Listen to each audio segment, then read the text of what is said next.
علیہ السلام نے فرمایا القرآن شافع و مشفع،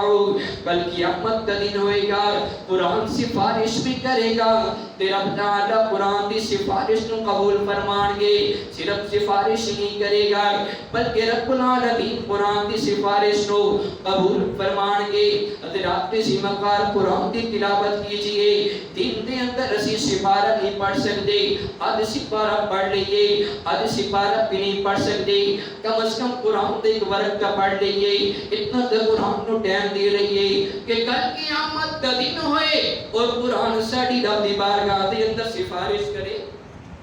کل قیامت کا دن ہوئے قرآن ساڑی رب دی بارگاہ دے اندر سفارش کرے، اور ایسا عظیم قرآن ہے جس تے ایک حرف پڑھتے رب تعالیٰ انسان 10 نیکیاں عطا فرما دے لے۔ جامع ترمذی دے اندر حدیث موجود ہے، میرے پیغمبر علیہ السلام